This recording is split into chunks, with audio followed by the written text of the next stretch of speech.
purọ́ nínú bàbá Kọ́lá Olóòtú àti Muyideen àti àfáà Fọlọ́runṣọ́ bàbá Lálàǹgbá lórí nǹkan tó ṣẹlẹ̀ láàrin Àgbàlá Gabriel àti Muyideen. Ta ló ń parọ́? Afẹ́mẹ́ tó ń parọ́. Ṣé mo pé nísìn èmi ni speaker Àgbàlá Gabriel? Àwọn yàrá ya evidence dẹ̀ ń bẹ lọ́wọ́ mi. Ẹni tó bá parọ́ nínú wọn sìn máa jẹ́ kẹ́ mọ ẹni tó ń parọ́ pẹ̀lú evidence tó confirm. Torí àfáà Fọlọ́runṣọ́ yìí jáde ó sọ wípé bàbá Kọ́lá Olóòtú ń parọ́. Muyideen náà sọ wípé bàbá Kọ́lá Olóòtú ń parọ́. So a máa wá play video bàbá Kọ́lá Olóòtú láti mọ bóyá ṣáwọn ni wọ́n parọ́ ni àbí Muyideen àbí àfáà Fọlọ́runṣọ́. Ṣùgbọ́n ká tó wá lọ síbẹ̀, ṣé rí gbogbo ẹ̀yin tẹ́ ń sọ wípé Muyideen náà ó ran Àgbàlá Gabriel lọ́wọ́, ẹ má máa sọ mọ́ o, ọ̀rọ̀ burúkú kò dá o. Èyí tẹ́ ń sọ yẹn lànà tó lé alẹ́ yìí, ibi dandan Ọlọ́run kò máa bá yín o. Ẹ má wá ìbínú Ọlọ́run o. Ọ̀rọ̀ tẹ́ ń sọ yóò bá laka ìmọ̀ wípé yẹn Muyideen àti Àgbàlá Gabriel wọ́n jọ ra wọn lọ́wọ́ ni. Lọ́nà wo? Àgbàlá Muyideen gangan ló lo glory Àgbàlá Gabriel. Muyideen ò ní glory kankan lára. Kò ní glory kankan lára. Yes, kò ní glory kankan lára. Àgbàlá Gabriel gangan Muyideen gangan ló lo glory Àgbàlá Gabriel. That is why tí ó fi lè yọ Àgbàlá Gabriel kúrò nínú orúkọ ẹ̀. Why tí ó ṣe yọ Àgbàlá Gabriel kúrò nínú orúkọ ẹ̀? Kó máa jẹ́ Muyideen Fọlọ́runṣọ́ ibi tó wà ń sìn, ibi tẹ kápọ̀ ẹ̀mọ́ sí. Why tí ó máa jẹ́ orúkọ tí tó pé orúkọ Àgbàlá Gabriel ló ṣì ń jẹ́. Orúkọ Àgbàlá Gabriel náà ni ẹ̀yin náà ṣì ń pè Muyideen ní Àgbàlá Gabriel. Wọ́n sọ pé wọ́n jọ ṣera wọn lóore ni. Àwọn ẹ̀rí tí máa mú wá tó confirm gbogbo ẹ̀yin ayé ṣe mọ̀ pé 2023 ni Àgbàlá Gabriel pàdé Muyideen. 2023 ni Àgbàlá Gabriel pàdé Muyideen o ní ọ̀dà bridge o. Láti 2020, 2021, 2022 ni Àgbàlá Gabriel ti ń ṣe charity bọ̀ tó dé help ọ̀pọ̀lọpọ̀ àwọn èèyàn tí ò níye. Láti 2022 ìwọ tó bá sọ fún mi wípé kí n dákẹ́ ká fi ọ̀rọ̀ náà lẹ̀ ká pàtì wá sórí ẹ̀dá àrùn ni. Àwọn ẹni tí wọ́n sọ̀rọ̀ ó ṣe lè lọ sọ fáwọn náà pé káwọn náà dákẹ́ kó má sọ̀rọ̀ mọ́. Àwọn tí wọ́n parọ́ mọ́ Àgbàlá Gabriel tó fẹ́ gbé ṣubú pẹ̀lú irọ́ tó fẹ́ pamọ́ lọ sọ fáwọn náà pé káwọn náà dákẹ́ kó má sọ̀rọ̀ mọ́. Táwọn yẹn bá ṣe ń sọ̀rọ̀ tí Muyideen ṣe ń sọ̀rọ̀ lórí mídíà, èmi Yahya Gambari I stand as a speaker fún Àgbàlá Gabriel. À ń ṣe lẹ́sìn kan náà o, but mi ò lè gbè lẹ́yìn alábòsí láyé. Mi ò lè gbè lẹ́yìn alábòsí. Ẹ̀yin lódodo ni màá dúró sí torí pé Ọlọ́run sọ wípé kúlẹ̀ lè hakọ́ wàlá kana múran. Ànábì ní ká so òdodo bó ti ń kókòrò tó. Ànábì náà dẹ̀ sọ fún wa wípé azuli muslimatu yawmal qiyamati. Ànábì ní àbòsí ṣíṣe òkùnkùn ni. Gbogbo tó bá ti ń ṣàbòsí ẹni òkùnkùn ni wọ́n tó bá ti jọ́ àlìkìyámọ̀. Èmi ò dẹ̀ fẹ́ jẹ ní òkùnkùn. That is why lọ́wọ́ mi fi mọ́ níbi ọ̀rọ̀ yìí tẹ́ pé pẹ̀lú evidence gbogbo tó ń kọ́ ní Àgbàlá Gabriel evidence mo fi ń já wọn bọ́. Ẹ wo pásítọ̀ Tọ́pẹ́ tó pè ní pásítọ̀ Tọ́pẹ́ yẹn, ẹ wo mo ṣe bí bá evidence bí mo ṣe já bọ́. Ṣó sọ̀rọ̀ mọ́? Èmi mo lé bàbá yẹn wọlé, bàbá pásítọ̀ Tọ́pẹ́ yẹn tó náà sọ wípé Àgbàlá Gabriel nínú hòtẹ́ẹ̀lì wọn mọ tí wọ́n ṣe gbé. Èmi ni mo lè wọlé pẹ̀lú àwọn ẹ̀rí tó confirm. Bẹ́ẹ̀ náà lélẹ́yìn náà Muyideen ẹni ọ̀rọ̀ tẹ́ bá sọ Àgbàlá Gabriel lè má sọ̀rọ̀ o. Àgbàlá Gabriel ò tẹ̀ ní sọ̀rọ̀ ni. Ṣùgbọ́n èmi o I'm the speaker of Àgbàlá Gabriel. So mi ò dẹ̀ ní fi irọ́ defend irọ́ láyé. Òótọ́ ni màá fi defend irọ́ tẹ́ ń pa. Yes, òótọ́ ayé ni màá fi defend irọ́ tẹ́ ń pa. Mi ò dẹ̀ bẹ̀rù yín o. Ẹ bá ṣe pè fún mi. Ẹ bá sọ wípé gbogbo yín ti fẹ́ ẹ ti pè mí. Ẹ ti bú mi wípé èmi gbé lẹ́yìn Kírísítẹ́nì, èmi ṣe kíní kan, àwọn ọmọ ìyá wa ní Islam tó tẹ́ kí support wọn. Ẹ̀yin ọmọ ìyá wa ní Islam báwo máa ṣe support yín lórí àbòsí? Wọ́n tí mo ṣe support yín lórí àbòsí ṣé tó bá jọ́ àlìkìyámọ̀ kí wá di ẹni òkùnkùn ni? support yín lórí àbòsí o so lórí ọ̀rọ̀ yìí sìn màá mú àwọn tó ń parọ́ jáde màá mú wá jáde fún yín o ṣé bàbá Kọ́lọ́lọ́tù ló bá ń parọ́ ọ̀ Àfà Fọlọ́runṣọ́ àfi àwọn Muyideen màá mú jáde ṣùgbọ́n kí tó wá mú jáde fún gbogbo ẹ̀yin tẹ́ ṣe kí ni tẹ́ sọ wípé Muyideen glory rẹ̀ ló wọn Agbala Gabriel lọ́wọ́ Agbala Gabriel ti ń ṣe charity bọ̀ láti 2020 ó dẹ̀ ti ẹ̀pù kí Agbala Gabriel kó tó kọ́ ilé fún Muyideen àbí kó tó pàdé Muyideen kí Agbala Gabriel tó parí kí Agbala Gabriel kó tó pàdé Muyideen òun ni Agbala Gabriel ti ń gba donation fún àwọn èèyàn tó ń bá wọn kọ́lé ó yá number 1 ẹ wo fídíò yìí mo bọ̀ ìjọ lè ẹjẹ́ ń gbé wá fúlì kẹ́ bá lè rí kí lè ṣú rẹ̀ kí máa ṣú rẹ̀ pẹ̀lú déètì ẹ̀ so kẹ́ má máa sọ̀rọ̀ wèrè pé Agbala Gabriel Muyideen ló wọn lọ́wọ́ no Agbala Gabriel ti ń jẹ́ Agbala Gabriel kó tó di pé Muyideen dé yes ó ti ń jẹ́ Agbala Gabriel kó tó di pé Muyideen dé ṣé ń wá ẹ̀mí ni ṣé ń fọ́ ni gbogbo tó bá pa Agbala Gabriel ló ní yé kò ní dá yín lóhùn but àwa èmi ni speaker Agbala Gabriel any other speaker is can't have jẹ́ sọ fún yín torí pé èmi tí mo jẹ́ speaker Agbala Gabriel yìí ìdí tí mo fi jẹ́ speaker Agbala Gabriel ìdí ni pé ọlá pé mo ní bàbá àwọn evidence àwọn yakú yàrá yẹ evidence ń bẹ lọ́wọ́ mi. number 1 bá mi Wasiu Ayinde Bámidélé ní jábọ̀ bàbá mi bá mi Wasiu Ayinde Bámidélé ní jábọ̀ ẹ ṣeun ẹ jọ ẹ bá ma power time ẹ bá mi tẹ love and like kó má flag program yìí torí pé program yìí máa gbóná ó máa out ẹ jọ ẹ bá mi tẹ love and like ó yá kó tó di pé Muyideen kó tó di pé Agbala Gabriel pàdé Muyideen 2023 Agbala Gabriel pàdé Muyideen o it is 2023 ẹ wá wo ìyá arúgbó tí Agbala Gabriel ṣoore fún yìí fídíò yẹn date here is June 17 2022 ó ní fídíò yìí o ń bọ̀ yẹn jẹ́ kẹ́rì kẹ́ má sọ wípé kìíní kan ìgbà kan àwò kan mo wọ yẹn kò ṣùtẹ̀ fún mi.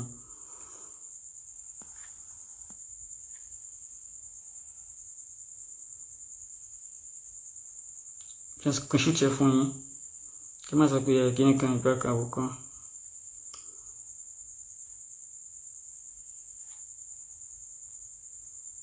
Oya ẹ wo déètì fídíò yìí déètì ẹ lílé déètì fídíò yìí ẹ wo dáadáa déètì fídíò yìí tẹ́ bá wo dáadáa ẹ máa rí pé ẹ jẹ́ zoom ẹ òun lè mi ṣe ń sọ fún yín pé Yahya Gambari ò kéré o mi ò kéré má rò pọ̀ mọ́ kékeré mo ní làákàyè o mo dẹ̀ lóye o ṣọ́dá mọ̀ sọ wípé iná kẹbíra bìlá akílì mọ́ àṣùgárọ́ iná sọ̀gíra làhù akílì mọ́ alìkùbára iná kẹbíra bìlá ilmú mọ́ àṣùgárọ́ àgbàlagbà tó bá nímọ̀ mọ́ àṣùgárọ́ àtọmọdé tó náà bá nímọ̀ bákan náà ni wọ́n o iná sọ̀gíra làhù ilmú mọ́ alìkùbárọ́ ọmọdé àgbàlagbà tí ò ní mímọ̀ àtọmọdé tí ò ní mímọ̀ bákan náà ni wọ́n so mo ní òye mo dẹ̀ nílà káì so mi ò dẹ̀ kéré nínú ayé tí bá sọ̀rọ̀ mo mọ̀ nǹkan tí mo ń ṣe má sọ fún mi wípé mo ń fi ọ̀rọ̀ yìí chase cloud mo fi ń chase cloud ọ̀gbẹ́ni tí bá fi ń chase cloud kí ni ti ẹ bẹ ṣé animal ni kí ma chase káàkiri mo bẹ̀rẹ̀ ṣé animal ni kí ma chase tó bá sọ wípé Yahya Gambari o lórí tọ́pìkì yìí o ó ń chase cloud o jọ ṣe bí wọ́n chase cloud ìwọ náà máa lọ chase animal ẹlẹ́mẹ̀ máa sọ wípé ó fi wá followers ni ìwọ náà lọ fi wá followers wèrè ní ẹni ẹ kọ́kọ́ lọ sọ fún àwọn tí wọ́n ń bàjẹ́ náà pé káwọn náà dákẹ́ kẹtó rí mi pé kí n dákẹ́ torí mo ní gbà kẹgbẹ́ pásítọ̀ yẹn ṣubú èmi nìkan ti tó wọn bí yín re máa jágbó sẹ́yìn ó yá ẹ wo déètì yìí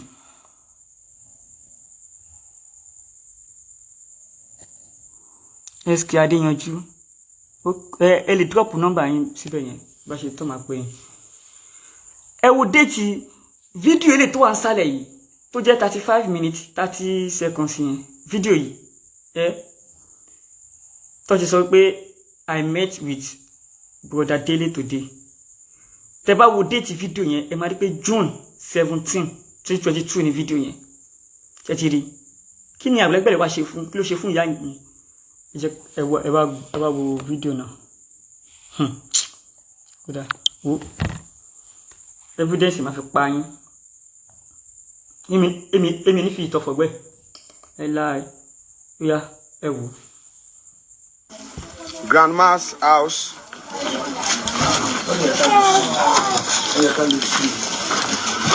Ó ti wá títì ni. Ta ni kí n bẹ lọ rẹ̀? Ọwọ́ ta ló wà náà? Ọwọ́ grandma náà. Grandma èwo ìyá. Ọwọ́ grandma. God bless you. Viewers all over the world. Ẹ ṣé gan ni gbogbo ẹni tí ẹ ń wò wá lágbàáyé. We are here live at Mama Janet Olabisi's house. A wà nílé àwọn mama Janet Olabisi. As we all know, Mama has been taken to Ato. Ó yá ẹ máa wo fídíò yìí 2022 ni o. Wo ní 2022 yẹn Agbala Gabriel ò tí lálàá pé òun máa pàdé Muyideen o. Agbala Gabriel ò tí lálàá pé òun máa pàdé Muyideen o. Ẹ jọ̀ọ́ nígbà tí ó ń ṣe eléyìí ṣé ògo ló ń lò ńgbà yẹn ṣé ògo babaláko bàbá Muyideen ló ń lò mo béèrè mọ̀ kan tí Agbala Gabriel ṣe fún ìyá yìí ni Agbala Gabriel wọ́n kọ́kọ́ lọ gba ilé fún ìyá yẹn níta nígbà tó gba ilé fún ìyá yẹn níta wọ́n ṣe wá tún ilé yẹn ṣe ìyá yẹn ń fẹ́ lábàáyín sí nínú ilé ni so Agbala Gabriel tí ń ṣe kí ni wọ́n ti ń gba contribution tó ti fi ń kọ́lé fáwọn èèyàn kó tó di pé àwọn Muyideen dé tó di pé Muyideen dé ẹ má dá papọ̀ Muyideen gangan ló rí orí ọ̀fẹ́ àtàrà Agbala Gabriel so ẹ máa sọ wípé ó ràn án lọ́wọ́ 2022 tí Agbala Gabriel tó ń ṣiṣẹ́ yìí ẹ jọ̀ọ́ ṣó ti mí ti Muyideen mo ń béèrè ṣó ti pàdé Muyideen ìbéèrè ni kò fàjà o ó ìpàdé Muyideen ní ẹ máa gbọ́. Home care. Gẹ́gẹ́ bí a ṣe mọ̀ wípé wọ́n ti gbé ìyá lọ sí Atoke home care. Today I am happy to meet Brother Dele. Lónìí inú wa dùn láti bá Uncle Dele pàdé. Ọ̀kan lára àwọn ọmọ màmá. Ìkan lára àwọn ọmọ màmá. Is here with me, Brother Dele. Wọ́n wà pẹ̀lú wa níbí. Brother Dele pẹ̀lú wa níbí. Brother Dele, good afternoon to you. Good afternoon. Brother Dele ti dé láti Ìjẹ̀ta. Brother Dele has been. Ìkan lélẹ́yìí o ẹ bá lórí tó ṣe fún ìyá yìí ó yá ẹlẹ́ẹ̀kejì gbogbo ẹni tẹ́ ń sọ òṣì ọ̀rọ̀ pé Muyideen ràn lọ́wọ́ Muyideen ló jẹ́ kó ṣe kí ni Muyideen ló jẹ́ kó ga gbogbo yín yẹn tẹ́ ń sọ ọ̀rọ̀ bẹ́yẹn gbogbo yín sick ẹ sick internationally ẹ tún wá sick publicly tẹ́ bá rẹ̀ ní sọ fún yẹn sick gan seriously mo ń bọ̀ mo ti fẹ́ fún yín ní fídíò mi jẹ ni o kẹ́lì mọ̀ pé yes kò kéré Ìyá Gàmbàrí ní confirm evidence lọ́wọ́ ẹnu kọ́ lè máa bá yín fífa ebú kọ́ a máa ṣàlàyé ọ̀rọ̀ fúnra wa ni tó bá dẹ̀ ti sọ́ dé bu ọ̀gbẹ́ni gbàgbé àjọ máa búra wa pa ni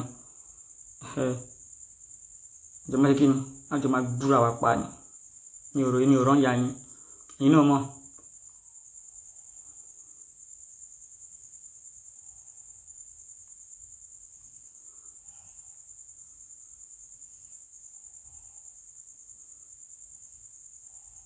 Bọ̀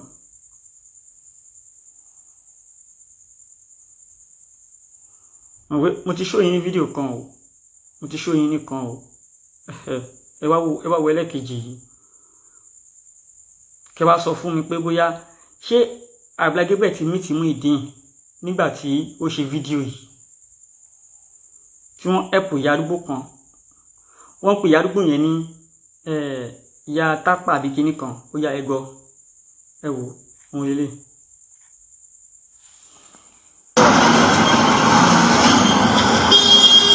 Viewers all over the world, God bless you. You're welcome. God bless you. God bless you. Mama, ẹ jókòó yín, ẹ jókòó yín. Jókòó lọ bá ládùn wọn gbàdúrà fún ọ. Mama yìí a bá wọn níwájú. Ṣẹ́rí ẹ̀yin tẹ́ máa ń táìpù àwọn kan míì tí ò ṣe dáadáa irú bọ́dà ò jẹ́ Sunday yìí sìn wọ́n ní àgbàyà ni bàbá Kọ́lá Olóòtú but mo like wọn tẹ́lẹ̀ o nígbà yẹn but mo manage wọn ni tó torí tọ́lọ́ bó like Kọ́lá Olóòtú bó like ẹ̀ ṣé Kọ́lá Olóòtú mọ̀ bí wà láyé o like ẹ o like ẹ o kò mọ̀ bí wà láyé ìwọ ló kàn ń dààmú ara rẹ kò mọ̀ bí wà láyé náà wọ́n ṣáyé tí ẹ lọ ṣó mọ̀ ẹ̀rí ni ṣó rí ẹ̀rí ni mi like tẹ́lẹ̀ mi wà like ẹ mọ́ ṣé mo mọ̀ ẹ̀rí ni tó bá like mi mọ́ ẹlẹ́dàá ẹ lò like kò sí kò tó kan tèmi bẹ́ẹ̀ kò sí kò tó kan tèmi bẹ́ẹ̀ mi ò invite ẹ pa program mi èmi kọ́ mo ra fóònù fún mi kọ́ mo ra data fún ẹ tó bá gbọ́n ni tó bá ti like èèyàn tó bá ti dé orí page ẹnìyẹn ọ̀gbẹ́ni scroll lọ sókè má wulẹ̀ wò débi pé wàá kọ́mẹ́ǹtì but ẹlòmíì á tún mọ̀ wá sí máa kọ́mẹ́ǹtì á wá máa sọ pé I hate you àti kíní kan ó hate mi dídá ṣé mo mọ̀ bí o ti wà láyé àgbòsí láyé ṣé mo mọ̀ yóò ku ẹran ní àbí àgùntàn ìwọ ló ń dààmú ìwọ ló ó kàn éta rẹ̀ ó yá ẹ wá gbọ́ ẹgbọ́ ẹ máa rí pé níbi fídíò yìí ó máa dárúkọ déètì ẹ̀ ń bẹ̀ ó yá ẹ máa gbọ́. a bá wọn níwájú ta tí wọ́n ń sùn ní àdúgbò Adékilẹ̀. What is your problem, Afáyàyà? Bello Kamarudeen. Ẹ jọ̀ọ́ ẹ kúrò mi báyìí. Mi ò fẹ́ rude. Mi ò fẹ́ búyàn, mi ò fẹ́ ṣépè fún yàn. But ẹ kúrò mi, mo fi Ọlọ́run bá bẹ̀ yín. Tẹ́ bá sì lè fi làákàyè gbé nǹkan tí mo fẹ́ ṣàlàyé, ẹ kúrò mi.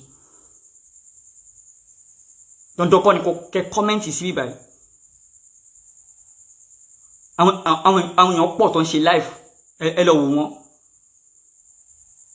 What is my problem? What is my problem báwo? Òun ni kí wọ́n jáyàn bọ̀. Má dúró arúgbó tí àgbẹ̀lẹ́gbẹ̀ ń fìdí ni. Mọye Windows tó ń fìdí ni. Bọ̀dá Bello Kamarudeen, ṣé ẹ̀yin lè fìdí arúgbó tí àgbẹ̀lẹ́gbẹ̀ ń fìdí? Tábà wá dákẹ́ kalẹ̀ kí wọ́n ba image àgbẹ̀lẹ́gbẹ̀ jẹ́. Má dúnyàn tó máa affect ni. Ṣé màá tó pé àjẹjẹ́ mùsùlùmí kan náà màá gbè lẹ́yìn irọ́ màá gbè lẹ́yìn àbòsí ní kò dáa òbí tọ́rọ̀ bá rọ́ àní kẹ́kẹ́ sọ̀rọ̀ sí ọ̀rọ̀ tí mo ń sọ yìí sí mi ò tí búyàn mi ò tí ṣépè mo kàn fẹ́ clear nǹkan ni kílẹ̀ ni mo fẹ́ clear ọ̀rọ̀ tó sọ wípé Muyideen ń lo glory Àgbàlá Gabriel Àgbàlá Gabriel ń lo glory Muyideen mo fẹ́ jẹ́ kó yé yín pé Àgbàlá Gabriel ti wà tó ti ń ṣe dáadáa ó ti ń gba owó fáwọn èèyàn tí wọ́n kọ́lé kó tó di pé Muyideen dé láti 2022 ó yá ẹ máa wo fídíò màmá yìí lọ. ní Ìbàdàn ní Òkè Àrèmọ abámọ̀mọ́ yìí níta tí wọ́n ń sùn we met her outside sleeping all alone ọ̀dọ̀ wọn láwa yìí ẹ máa bá wa ká lọ. Stay online ẹ má bínú ìgbà tá a wà live lẹ́ẹ̀kan sorry sir ìgbà tá a wà live lẹ́ẹ̀kan èmi àtàwọn bàbá wa ládùúgbò lájọ lọ ṣe mítìn bàbá wa yẹn wà níbí báyìí àjọ lọ ṣe mítìn ni so wọ́n sọ ọ̀pọ̀lọpọ̀ fún wa nípa màmá. Number 1 ilé tí màmá ń gbére ẹjẹ́ àti ọ̀pọ̀ wò náà ibi tí màmá wà rèé. This is where mama lives. Ẹ súnmọ́ mi díẹ̀. Ibi tí wọ́n ní màmá ń gbére. This is mama. Ibi tí wọ́n ní màmá ń gbére. This is where mama is living. Ẹ jẹ́ number 1. That was the first point.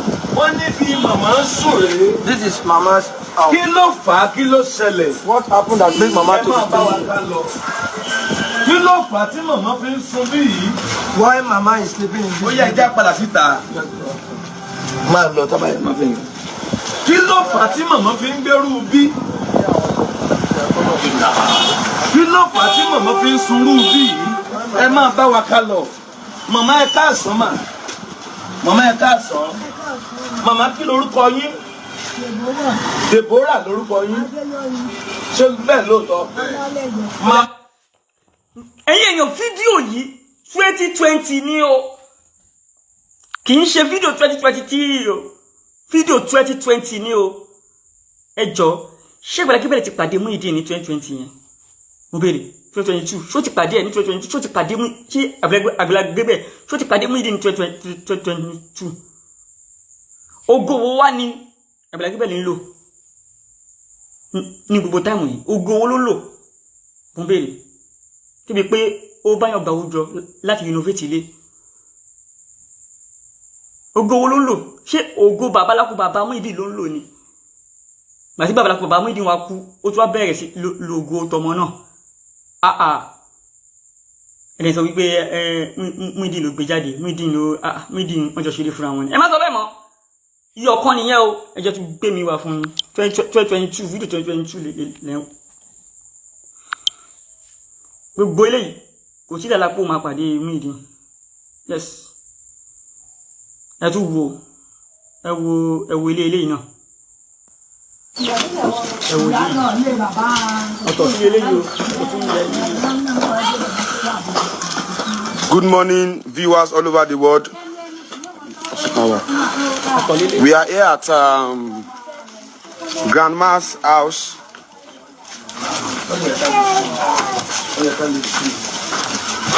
ó ti wá títì mi ta ni kí n bẹ lọ rẹ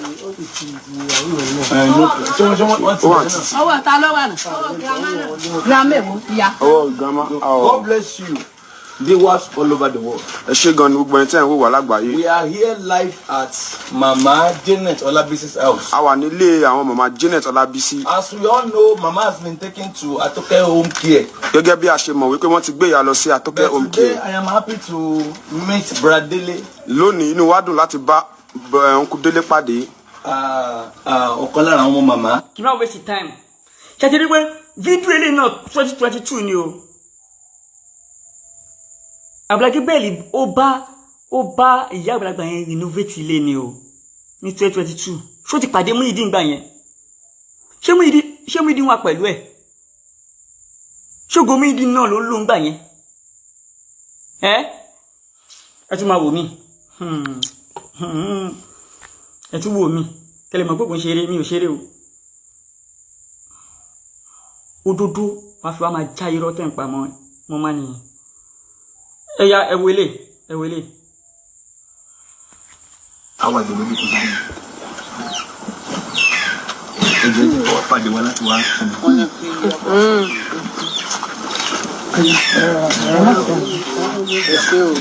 ẹ kúrò lé mọ́.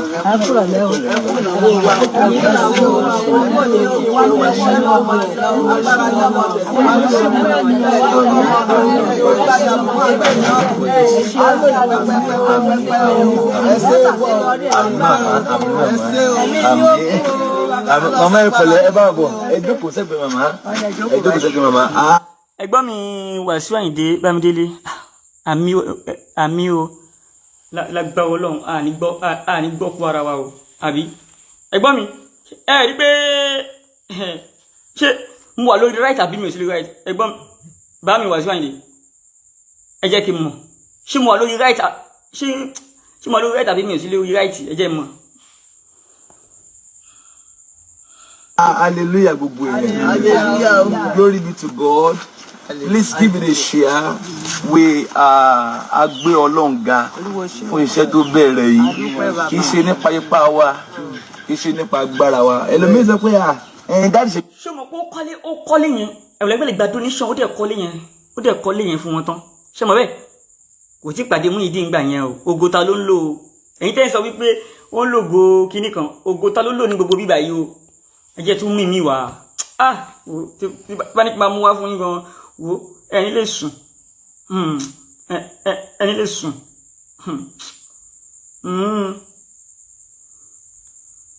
àwọn èèyàn ẹ bá máa ṣàbòsí orí burúkú ẹ máa ṣàbòsí òfò àbòsí orí burúkú ti bá tẹlómi jẹ láyé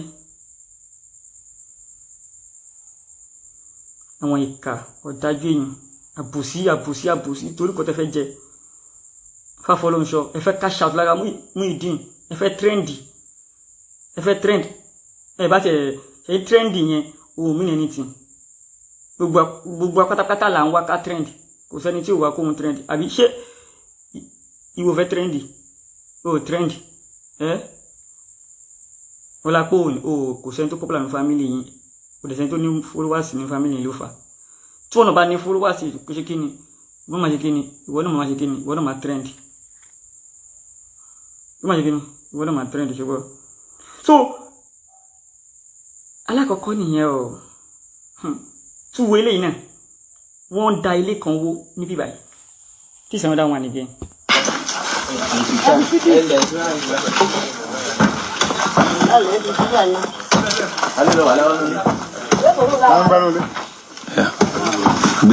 Yeah, viewers all over the world, we are live at Gidi Village. Hold on, Mama. Mama, Mama, Mama, what? Ah, me, no smash, Danny. Okay, fine, thank you. Mama, Ipele. So, Mama, Ray. Ah, Mama, Ray. Ọ̀tọ̀ tún ni ya yo. As we can. Ṣé rí pé wọ́n wó ilé yẹn ni? Ṣé mọ̀ pé wọ́n wó ilé yẹn wọ́n dẹ̀ tún lé yẹn kọ́. Ẹjọ́ Ògòta ló ló ń gbà yẹn. Ṣé Ògòmìnì náà ni ló ló ń gbà yẹn ní 2022? Ṣé ní 2022 náà ló sì tún lò láì tí pàdé mú ìdí ó dẹ̀ tún lò ògbó ẹ̀. Mo béèrè. Ẹ jẹ́ ká fi yẹn lẹ̀. Yẹn di next time. Torí fídíò ìjàpá. Yẹn di next time. Gbogbo àwọn orí tó ti ṣe láti 2020, 2021, 2022 gbogbo fídíò pátá ló wà lọ́wọ́ mi. So, ó yá ọ̀rọ̀ tó fẹ́ wá wọlé sí òun ni ọ̀rọ̀ bàbá wa Kọ́lá Olóòtú àti Fọlọ́runṣọ́ àti Muyideen. Ta ló ń parọ́ nínú wọn? Mo fẹ́ jáṣẹ́ wọn pẹ̀lú evidence. Ẹ jẹ́ ká kọ́kọ́ gbọ́ nǹkan tí bá mi Kọ́lá Olóòtú sọ náà. Ẹ jẹ́ ká kọ́kọ́ gbọ́ ti wọn. Lẹ́yìn tí Muyideen Àgbàlá Gabriel tó kúrò lágbàlá Gabriel àtilé àti gbogbo ẹ̀ tó filẹ̀ àtìyàwó Ọlọ́run tí kì í fẹ́ ní tiẹ̀ lẹ̀ Muyideen Àgbàlá Gabriel tó ti pàdé aláàánú mi o. Ọ̀kan nínú àwọn mùsùlùmí ìyá olówó kan ní Lẹ́kí ló ní kí wọ́n gbé Muyideen Àgbàlá Gabriel wá. Wọ́n ní kí wọ́n tó gbé Muyideen Àgbàlá Gabriel wá dọ̀hún kọ́kọ́ lọ rèé gba ìre lẹ́nu ìyá ẹ̀. Wọ́n fi 250,000 ránṣẹ́ sí ìyá ẹ̀ pé kíyà máa fi ṣòwò. Ọ̀yá ẹ fi tinútinú fọ́mọ yín ládùúà tó bá ṣe wípé ìbínú yín ní tẹ̀ lọ́mọ yín. Ìyá ẹ̀ ṣàdúrà fún gbàrà tí wọ́n sì mú dọ́dọ̀ ìyá ẹ̀. Ìyá ẹ̀ ní Muyideen kọ́kọ́ ní ìdí oúnjẹ àsìkò àtàwọn vitamins ká àsìkò. Wọ́n gbé lọ síbítù wọ́n lọ yẹ̀jẹ̀ rẹ̀ wò. Lẹ́yìn ìgbà yẹn wọ́n bẹ̀rẹ̀ tọ́jú lórí ẹ̀. Aṣọ báàgì ńláńlá méjì oríṣiríṣi ni wọ́n rà fún Muyideen Àgbàlá Gabriel. Wọ́n ra jàlámíà ńláńlá àtàwọn aṣọ fún Muyideen. Àdéhùn tí wọ́n ṣe pẹ̀lú Muyideen ni pé yóò máa jẹ yóò máa mu yóò máa wà ní ibi tó dáa. Wọ́n ní ṣé 5 million nìyá owó tí ń jẹ Muyideen tí ń pariwo pọ̀ nídìí. Ẹ máa gbọ́ o. Ṣé rí nínú ṣé o pé èmi máa sọ fún yín pé mi ò ní tẹ̀lé rọ kí mo máa sọ fún yín. Ṣé rí bá mi Kọ́lá Olóòtú ọ̀rọ̀ tí wọ́n sọ wípé wọ́n gbé Muyideen lọ sí hospital wọ́n lọ test ẹ̀ irọ́ nìyẹn ìyẹn ò sí ńbẹ̀. Ó gbọ́ ìyẹn ò sí ńbẹ̀ wọ́n ò gbé lọ sí hospital láti lọ test ẹ̀. But èyí tí wọ́n sọ yẹn confam ni eléyìí tí wọ́n sọ yìí confam ni tí máa dẹ̀ gbé evidence ẹ̀ wá fún yín confam lélẹ̀ confam gidi ni ẹjẹ́ ń sọ sẹ́yìn díẹ̀ ká tún pọ́ìntì mi náà gbọ́ ẹjẹ́. Yóò máa jẹ yóò máa mu yóò máa wà ní ibi tó dáa. Wọ́n ní ṣé 5 million nìyá owó tí ń jẹ Muyideen tí ń pariwo pọ̀ nídìí. Wọ́n ní kó fọkàn balẹ̀ tí ó bá ta tẹ́tẹ́ tí ò mutí fún odidi oṣù 6. Wọ́n máa kówó sí lápò wọ́n máa fún ní gbogbo nǹkan tí ń fẹ́. Wọ́n ti gbé lórí ìṣọ́ kan tí ó máa sọ tọwọ́ tẹsẹ̀ báyìí. Kì í ṣe pé wọ́n mú wọn dé mọ́lẹ̀ lójú kan náà o. Ó fìrì láti máa lọ ṣùgbọ́n àwọn kan ń mọ́nítọ̀ rẹ̀. Wọ́n gbé lórí mọ́nítọ̀ ọ gbọ́dọ̀ mutí ó sì gbọ́dọ̀ ta tẹ́tẹ́ láàrin oṣù 6 tó o bá ti mutí tó ta tẹ́tẹ́ a jẹ́ pé ọ gba 5 million tó fi bẹ̀rẹ̀ bísínẹ́sì ọ máa kírun tó o bá ti ń kírun tó o ta tẹ́tẹ́ tó o sì mutí fún odidi oṣù 6 5 million tó ń wò yìí ọ láǹfààní láti gbà.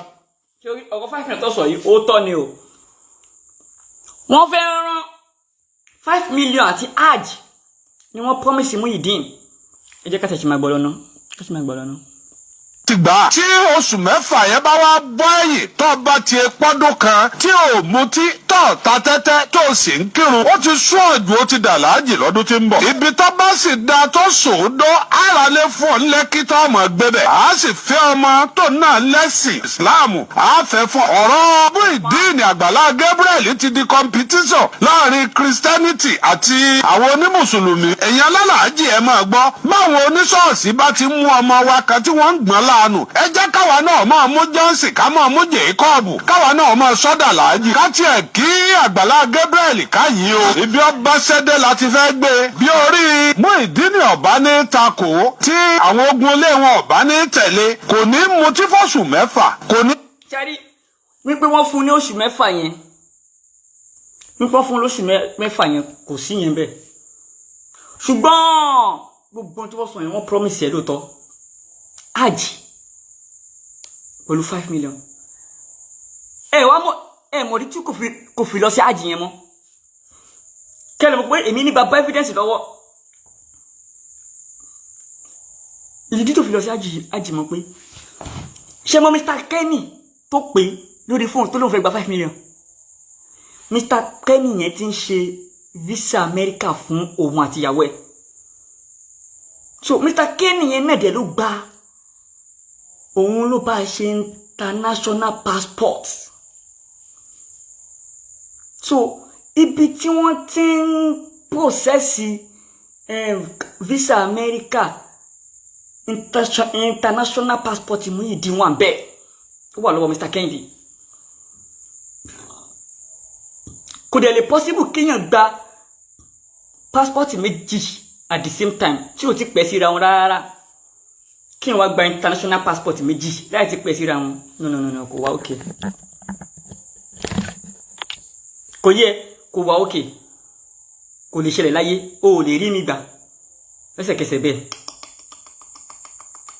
o ò lè rí mi gbà yes confirm ló ń gbọ́ yẹn so international passport tó wà lọ́wọ́ Mr. Kehinde yẹn òun ni ò jẹ́ kí wọ́n padà rí ìran ní àjò torí mò ń gbọ́ tí Fọlọ́runṣọ́ ń béèrè lọ́wọ́ ẹ̀ lánàá pé ẹ̀ ń gbọ́ lóòótọ́ wọ́n máa wọ́n ní àjì wọ́n lè irọ́ nìyẹn wọ́n fẹ́ wọn ní àjì confam wàláì wọ́n fẹ́ wọn lọ sí àjì confam ọlá pé wọ́n fẹ́ fi kinní yẹn gbé Àgbàlá Gabriel ṣubú ni o kì í ṣe pé bóyá wọ́n ní determine láti fi help Muyideen wọ́n kọ̀ fẹ́ mú Muyideen mọ́ra láti fi gbé Àgbàlá Gabriel ṣubú táìsì tẹ́ bá gbọ́ ọ̀rọ̀ kan tí Fọlọ́runṣọ́ ń sọ níbi ọ̀rọ̀ kan pé Muyideen sọ àwọn ọ̀rọ̀ kan tó lágbára ní pé àwọn òní tí release ẹ̀ ń sìn tó bá padà máa yá àwọn á padà máa release ẹ̀ kí ni ìtumọ̀ àwọn ọ̀rọ̀ tó lágbára ìtumọ̀ ẹ̀ ni pé bóyá ó ti parọ́ mọ́ wọn gbogbo ẹ̀yìn èèyàn tí Muyideen bá ti ń jáde tó wá ń parọ́ ẹ mọ̀ wípé camp àwọn àfáà Fọlọ́runṣọ́ ló wà lẹ́yìn ẹ̀ kẹ́ mọ̀ bẹ́ẹ̀ gbogbo irọ́ tó lè máa pa irọ́ yìí ò ju Àgbàlá Gabriel odidi èèyàn lórí ìsinmi ṣọ́ọ̀ṣì Àgbàlá Gabriel ó ń fi àfọ̀ṣẹ gba owó lọ́wọ́ àwọn èèyàn Àgbàlá Gabriel ó ń gbé cocaine àwọn ọ̀rọ̀ tó fẹ́ pa náà nìyẹn o ó fẹ́ pa mọ́mà nìyẹn ni òun ni Fọlọ́runṣọ́ fi sọ wípé àwọn ọ̀rọ̀ kan wà tó ti sọ tó ní agbára tó kí ni tó ní agbára táwọn ṣe máa padà máa tú ṣèbí ibi tó ti sọ lédè gbọ́ bí tó ti sọ náà Ìyá Gàmbàrí mo good gan o Ọlọ́run bá gbádùn sáṣì lórí nǹkan ìwọ ní kéèsì kan kó gbé wá fún mi kí wọ́n bá gbádùn sáṣì lórí ẹ̀ Ọlọ́run dídì fún mi lẹ́bùn yẹn ni ó yá wá gbọ́ ibi tó ti sọ wípé Muyideen ó sọ ọ̀nà kan tó lágbára kódà àwọn oní ti máa release ẹ̀ sí táwọn bá ti ń release ẹ̀ ń sìn títí next week àwọn máa release ẹ̀ ó yá ẹgbẹ́ bí tó ti sọ. ọmọkùnrin náà ti sọ àwọn ọ̀rọ̀ tó lágbára tẹ́ padà máa rí fídíò rẹ̀ àmọ́ nísìnyí ọmọkùnrin náà ti sọ àwọn ọ̀rọ̀ tó lágbára tẹ́ padà máa rí fídíò rẹ̀ àmọ́ nísìnyí ọmọkùnrin náà ti sọ àwọn ọ̀rọ̀ tó lágbára tẹ́ padà máa rí fídíò rẹ̀ àmọ́ nísìnyí ọmọkùnrin náà ti sọ àwọn ọ̀rọ̀ tó lágbára tẹ́ padà máa rí fídíò rẹ̀ àmọ́ nísìnyí ọmọkùnrin náà ti sọ àwọn ọ̀rọ̀ tó lágbára tẹ́ padà máa rí fídíò rẹ̀ àmọ́ nísìnyí ọmọkùnrin náà ti sọ àwọn ọ̀rọ̀ tó lágbára tẹ́ padà máa rí fídíò rẹ̀ àmọ́ nísìnyí. ìtumọ̀ ẹni pé Muyideen ti sọ àwọn ọ̀rọ̀ kan tó ní agbára àmọ́ kí ni àmọ́ nísìnyí kọ́ wípé àwọn sì máa publish ẹ̀ ẹ tuntun gbọ́ dáadáa ẹ̀yẹ èèyàn ìdí nìyẹn tí mi ò fi gọ́ sẹ́yìn àbòsí o gbogbo ẹ̀yin mùsùlùmí ẹ má rò pé bóyá mi ò mọ̀ nǹkan tí mo ń ṣe o ẹ má rò pé bóyá mo fún Kristẹni ní support ẹni tó wá jẹ́ ọmọ ìyá wa ní Islam ni mi ò lè fún support mi ò lè fún wọn support lórí àbòsí láyé mi ò lè fún yín ní support lórí àbòsí láyé tẹ́ bá fẹ́ ṣe oore fún Muyideen ẹ ṣe fún ewúlàbùrọ̀ máa sọ wípé àwọn ọ̀rọ̀ kan lágbára tó sọ tí gbogbo ẹ̀ṣin máa jáde láìpẹ́ what's that meaning ìtumọ̀ ẹni pé ẹ máa gbé jáde kó wá parọ́ pé Agbala Gabriel ó máa ń bá wọn virgin sùn Agbala Gabriel ó gbébọn Agbala Gabriel ó ríyàn mọ́ ní ṣọ́ọ̀ṣì ẹ̀ Agbala Gabriel ó ń lo àfọ̀ṣẹ́ nǹkan tó fẹ́ wá tú síta náà nìyẹn Ọlọ́run ò ní fún yín ṣe Ọlọ́run ọlọ́jọ́ òní ò ní fún yín ṣe ẹ tún gbọ́ náà ẹ tún bó ṣe gbọ́rọ̀ yẹn kalẹ̀ gbọ́ ẹ tún gbọ́ ẹ tún gbọ́. ọmọkùnrin náà ti sọ àwọn ọ̀rọ̀ tó lágbára tẹ́ padà máa rí fídíò rẹ̀ àmọ́ nísìnyí kọ́ ọmọkùnrin náà ti sọ àwọn ọ̀rọ̀ tó lágbára tẹ́ padà máa rí fídíò rẹ̀ àmọ́ nísìnyí kọ́ ọmọkùnrin náà ti sọ àwọn ọ̀rọ̀ tó lágbára tẹ́ padà máa rí fídíò rẹ̀ àmọ́ nísìnyí kọ́ ọmọkùnrin náà ti sọ àwọn ọ̀rọ̀ tó lágbára tẹ́ padà máa rí fídíò rẹ̀ àmọ́ nísìnyí. ṣé náà ti confirm sí ń pé wọ́n fẹ́ máa lò wọ́n dẹ̀ ti bẹ̀rẹ̀ látànà torí pé ẹ̀mọ̀ pé Fọlọ́runṣọ́ yìí ó pèsè program lánàá tí Muyideen sọ wípé oore kan pé l'Agbala Gabriel ṣe fóun oore kan yẹn náà ni wípé kò jẹ́ kó máa mutí mọ́ ó ní oore kan yẹn náà ni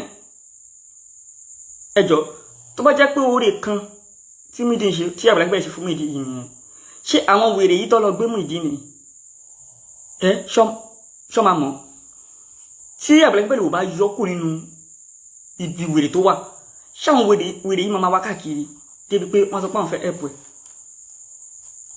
ó yá ẹ wá wo nǹkan ṣe rí Muyideen tẹ́ ń wò yẹn wallahi tallahi ẹ̀yìn èèyàn tí táwọn babaláwo bá fún Muyideen lówó lónìí wallahi Muyideen máa di babaláwo mi ò kàn dẹ́ mú babaláwo àbí kíní kan o mo fi ń ṣàlàyé ni o tí Christian ejiro David yaya please leave this Muyideen ooo ẹ̀mú kí mò ń sọ fún yín pé má kọ́mẹ́ǹtì tó máa mú mi bínú mo fọ́lọ́run bá bẹ̀ jọ tó bá ní interested tó bá wà interest kúrò ń bí péjì mi ni àwọn míì tó ń sọ̀rọ̀ kọ́ ṣó lọ sọ fún wọn kọ́ stop ẹ̀ àwọn tó ń pa bọ́dá ejiro David ṣé the people wey dey lie against Agbala Gabriel ṣé you don stop them ṣé you don stop them this morning another person come out and lie against him again. Yesterday, they lie against him. You are not telling me that I should leave the matter. No! Muyideen ṣoore fún gbogbo ọmọ Nàìjíríà pátá. Agbala Gabriel ṣoore fún gbogbo ọmọ Nàìjíríà pátá. Kò dé gbọ́dọ̀ jábọ́. So if you don't have interest, get out. Not by force. Stop telling me, ẹ má bá mi sọ nǹkan yẹn mọ́. Nígbà tí Fọlọ́runṣọ́ ṣe program lánàá ó ṣe lọ kọ́mẹ̀tì síbẹ̀ pé kó stop ìgbà tí bàbá mi kọ́ lọ lóòtú ṣe program ó ṣe lọ kọ́mẹ̀tì síbẹ̀ pé kó stop tèmi nìkan ni wàá rí àbí. ẹyẹ ó yá lẹ́yìn ìgbà táfà yìí sọ wípé Muyideen ti sọ ọ̀rọ̀ kan tó ní agbára táwọn máa padà máa gbé síta àmọ́ nísìnyí kọ́ ẹ wá wo bí tí tó ti sọ̀rọ̀ wípé wọ́n máa fún Muyideen ní owó kan ẹnìkan máa fún lówó lóṣooṣù ẹnìkan fún ní 20,000 ẹnìkan fún ní 100,000 pé kó fi lọ ra fóònù nígbà wọ́n fún 100,000 kó fi lọ ra fóònù ìyẹn àwọn promise tí wọ́n tó ṣe fún Muyideen òun nìyẹn tó fi di mùsùlùmí pàpàǹdodo ẹ sọ fún wọn wípé tó bá tó bẹ́ẹ̀ láàrin oṣù mẹ́ta kó má fún Muyideen lówó tí Muyideen bá dé mọ́ṣáláṣí kẹ́pẹ́ mi ní bastard yes ẹ sọ fún àwọn tó kàǹpẹ̀ lọ́wọ́lọ́wọ́ báyìí ẹni kó try kó má fún Muyideen lówó ẹni kó tẹ̀ try kó má fún lówó Muyideen tẹ̀mí mọ́ kó má fún lówó wà láìtàláì ẹ padà rí nílì babaláwo ẹ padà rí ní kílórúkẹ ní ṣọ́ọ̀ṣì Muyideen wà nínú èèyàn gidi kan ni. Muyideen wà nínú èèyàn gidi kan ni. Ó yá ẹ gbọ́ promise tó promise yẹ. Alẹ́ náà ní fa wa àti yín lè ìyá wa wọ́n ti pilẹ̀ ọlọ́run mọ́tò wọn ń pa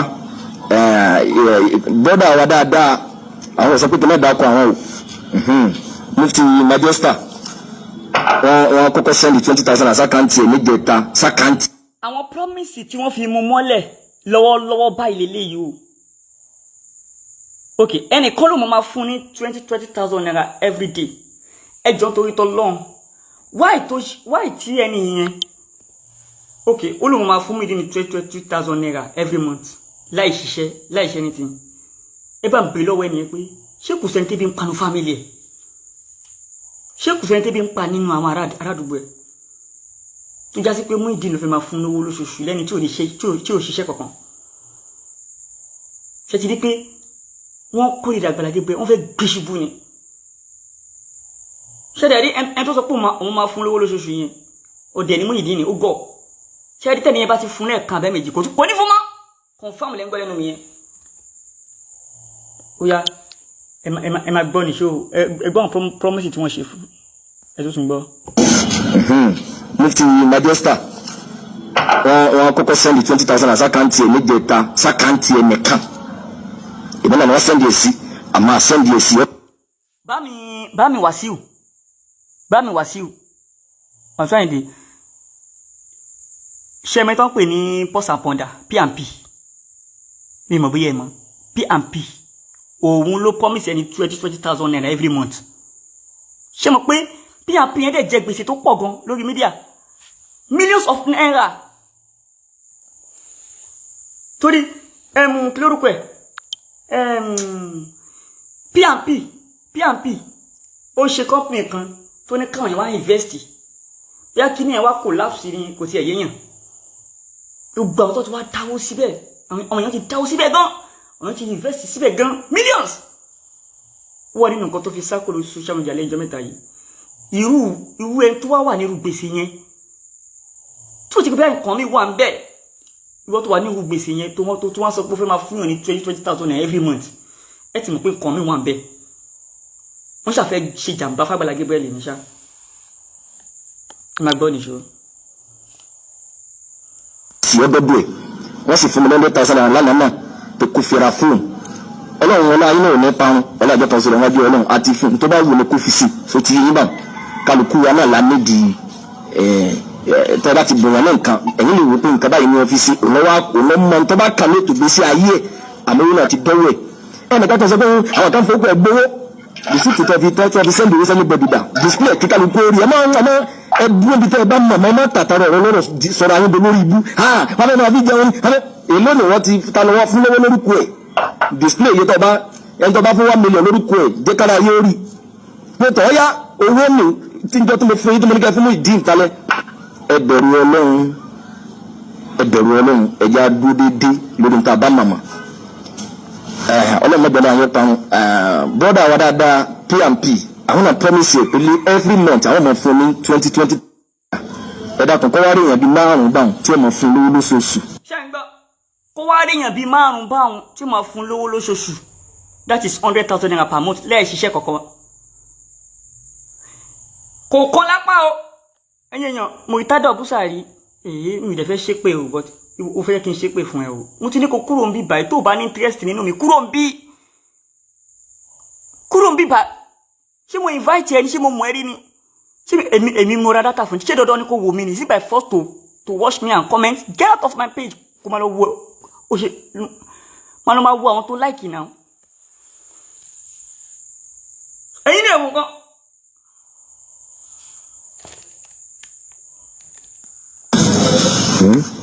ọlọ́run wọlé àtọ́ lánàá pé kí gbèsè ayé rẹ̀ yí. so nínú nǹkan tí wọ́n tún wá fi dé Muyideen mọ́lẹ̀ ṣe mọ̀ pé wọ́n ní pé kí Muyideen má wọ́ọ̀rì wọ́n pé àwọn èèyàn sì máa join ní pé wọ́n máa fún ní 20,000 naira every month àwa jẹ́ 100,000 naira báyẹn ẹ̀yìn èèyàn ẹni tí ò kan lápá tí ò kan lẹ́sẹ̀ tẹ́ni tí ò ṣe báwo lè ṣe máa fún ní 100,000 every month. For what? C'est pas que je peux dire any purpose in portefeuille le fond. Et de ti bẹ̀rẹ̀ purpose yẹn báyìí. Et ti bẹ̀rẹ̀ láti fẹ́ máa lò. Et ti bẹ̀rẹ̀ báyìí. On ní pípẹ̀ tẹ́ pé wọlé sí programme lánàá. Torí afọ́fọ́lọ́nṣọ́ ó ń tẹnu mọ́ wípé kíní kan kọ́lọ̀ ló ti ń parọ́ gbogbo ẹ̀kọ́ ni bàbá kọ́lọ̀ lóòtú jẹ́jìrì èyí tí ò sí ń bẹ̀ mo yọ kúrò ń bẹ̀ èyí tó wà ń bẹ̀ mo ṣe kí ni mo sọ pé wà ń bẹ̀ ìtì bẹ̀yẹn nìyẹn ok ó yá ẹ ti wá gbọ́ ìmí o wọ́n sọ wípé Muyideen ó ń process account lọ́wọ́ by next week àwọn máa gbé account síta báwo lẹ ṣe máa gbé tó bá ṣe pé bóyá ẹ̀yin náà fẹ́ fi cash out why tẹ máa gbé account number síta again for what ṣé òun nìkan nìyà ń jẹ ni wọ́n ti kọ́lé fún níbì kan ṣọ́ọ̀bù wà ń bẹ̀ tí wọ́n bá rajà 1 million plus síbẹ̀ ẹ̀yin ṣẹ̀ṣẹ̀ tí wọ́n fẹ́ gbé jáde again kó tún máa tọrọ owó fún àṣé kò lápá kò lẹ́sẹ̀ ni tí wọ́n ṣe pé bóyá ẹ fẹ́ mọ̀ọ́mọ̀ ló àgẹ́ pásítọ̀ yẹn bóyá ó lè rí pásítọ̀ yẹn gbé ṣubú kò dẹ̀ lè rí pásítọ̀ yẹn gbé ṣubú ìdí tí ò lè fi gbé ṣubú máa jẹ́ kẹ́ mọ̀ ẹgbọ́ bí tó ti ń sọ̀rọ̀ àkáǹtì o ẹgbọ́ bẹ́ẹ̀ náà ẹgbọ́ kò tó máa sọ nípa àkáǹtì. owó kan kò lè gbèrú dórí àgbájọ owó là fi sọ̀yà ìyàwó ayé ti gbìyànjú wọ́n sì tún fẹ́ sisi owó kan kò lè gbèrú dórí àgbájọ owó là fi sọ̀yà ìyàwó ayé ti gbìyànjú wọ́n sì tún fẹ́ sisi pẹ̀lú bí wọ́n ti ṣàdéhùn ọlọ́mọdé náà wọ́n parun wọ́n fẹ́ sisi gẹ́gẹ́ bí ibi tí wọ́n lọ àmọ́ ìjà wà ní òkun wọn lọ́wọ́ ìmọ̀jà dáadáa wọn ní ìdílé fúnra ẹ̀ afẹ́kú ní sọ́ọ̀bù fúnra ẹ̀ kó náà ní freedom gbogbo nítorí bá fẹ́ tà kó máa tà fúnra ẹ̀ nítorí bá rò pé tọ́lọ́mù bá fi sàn ọmọ ilé. ṣébi tó wà tẹ́lẹ̀ ṣé kò ní ṣọ́ọ̀bù wọ́n dẹ̀ bí pítẹ́ kí ń bẹ̀rù ọlọ́run ẹ lọ sí títì ẹ máa rẹ́ni tẹ́ máa ràn lọ́wọ́ tó nídìí ìrànlọ́wọ́ ní títì. Right, for the second time again, to get that number, was on social media for the second time again for what? Show me the corny yanjen. The pero alone. My bunny show. Listen, the Bible people will not have a Sunday. When I fail you, you bẹ́ẹ̀ bá rò ní pété bá dá lóko èròjọ́ padà tì í bẹ́ẹ̀ ní tí ó ṣẹlẹ̀ sí wọn náà ní ọ́fíìsì ojú wọn ẹ̀ jàsá àná wìfà àkọ́ni èèyàn bí èèyàn tọ́lọ́ ẹsẹ̀ tí ẹ fi yókù lẹ̀ fọlọ́run ọba tó dá wa ẹ fi yókù lẹ̀ fọlọ́run ọba tó dá wa sí kẹ́ ẹ fún wọn lọ́tí ọmọ tí paraku kẹ́ ẹ fún lóúnjẹ ìyẹn túmọ̀ sí pé ọlọ́run ní sàánú wọ kọjá pé oúnjẹ tiẹ̀ kò ní túmọ̀ onímọ̀tì ìhóore tiẹ̀ ọlọ́run mọ̀nà tí ó gbà gbẹ̀sán tiẹ̀ gbà kó ní oko ìyá wa yìí náà ìyá tó bí lọ́ máa bí amọ̀ ni wọ́n nítorí náà bá fẹ́ fi ṣèrànlọ́wọ́ fún wọn. account number anybody ò sí lórí kíní kan pé ẹ fẹ́ fún lówó account number gangan látàlọ́ ló ti wá bẹ̀rẹ̀ process láti bá account number ìgbọ́n ti wà tó jásí pé ní ìdílé fún rẹ̀ nítorí bá fẹ́ fún látàná ló ti bẹ̀rẹ̀ àmọ́ títí next week insha Allah account number yẹn ẹ máa gẹ́gẹ́ bí process tó ń lọ lọ́wọ́ nítorí bá fẹ́ fún account number ní padà drop it àmọ́ bí tó lọ dé ní ìsẹ̀lẹ̀ pé màmá tó bí ọlọ́mọ ti ṣàdúrà fún ọlọ́dàkùnjádùá náà gbà ọlọ́dàjọ́ kan sọ̀rọ̀ ìrìnàjò rẹ̀ wọ́n sì. ṣẹ́yìn náà gbọ́ so gbogbo àwọn promises tí wọ́n promise ẹ̀ tí bá mi Kọ́lá Olóòtú sọ confam ni o ẹ já máa gbọ́ bàbá mi Kọ́lá Olóòtú lọ.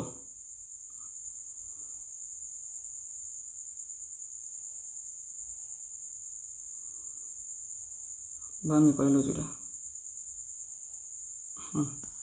lẹ́yìn tí tó kúrò lágbàlá Gabriel àtilé àti gbogbo ẹ̀ tó filẹ̀ àtìyàwó. Ọlọ́run tí kì í fẹ́ ní tiẹ̀ lẹ̀. Muyideen Àgbàlá Gabriel tó ti pàdé aláàánú ní o. Ọ̀kan nínú àwọn mùsùlùmí ìyá olówó kan ní Lẹ́kí ló ní kí wọ́n gbé Muyideen Àgbàlá Gabriel wá. Wọ́n ní kí wọ́n tó gbé Muyideen Àgbàlá Gabriel wá dọ̀hún kọ́kọ́ lọ rèé gba ìre lẹ́nu ìyá ẹ̀. Wọ́n fi 250,000 ránṣẹ́ sí ìyá ẹ̀ pé kí ìyá máa fi ṣòwò. Ọ̀yá ẹ fi tinútinú fọ́mọ yín ládùúà tó bá ṣe wípé ìbínú yín ní tẹ̀ lọ́mọ yín. Ìyá ẹ̀ ṣàdúrà fún gbàrà tí wọ́n sì mú dọ́dọ̀ ìyá ẹ̀. Ìyá ẹ̀ ní Muyideen kọ́kọ́ ní ìdí oúnjẹ àsìkò àtàwọn vitamins ká àsìkò. Wọ́n gbé lọ síbítù wọ́n lọ yẹ̀jẹ̀ rẹ̀ wò. Lẹ́yìn ìgbà yẹn wọ́n bẹ̀rẹ̀ tọ́jú lórí ẹ̀. Aṣọ báàgì ńláńlá méjì oríṣiríṣi ni wọ́n rà fún Muyideen Àgbàlá Gabriel. Wọ́n ra jàlámíà ńláńlá àtàwọn aṣọ fún Muyideen. Àdéhùn tí wọ́n ṣe pẹ̀lú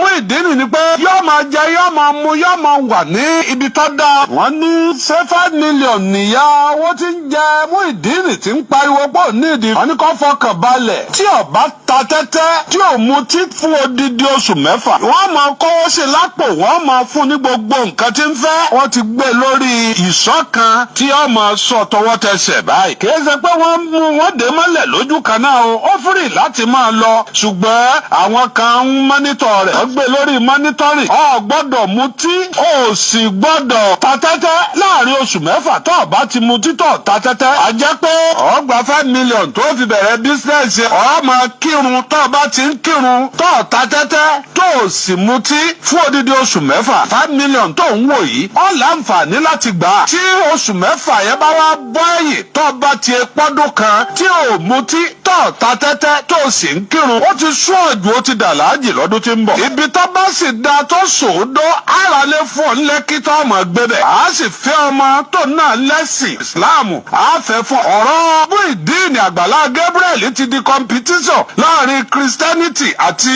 àwọn onímùsùlùmí. Ẹ̀yin alálàájì ẹ máa gbọ́ báwọn oníṣọ́ọ̀ṣì bá ti mú ọmọ wa kan tí wọ́n ń gbọ́n láàánú. Ẹ jẹ́ káwa náà máa mú Jèkọ́ọ̀bù. Ṣé ẹ ti gbọ́ báyìí? Àwọn yìí tí ò kọ̀ sí ń bẹ̀ tí bàbá Kọ́lá tó sọ ni pé ibi tó ti lọ hospital yẹn kò sí yẹn bẹ́ẹ̀. Àti ẹlẹ́kejì tí mo mú jáde yẹn lẹ́yìn yẹn gbogbo tó kù òótọ́ ni. Lórí àjì yẹn tí ò fi rí àjì lọ ní yẹ́ yìí tí ò fi rí àjì lọ ní yẹ́ yìí mo ń bọ̀.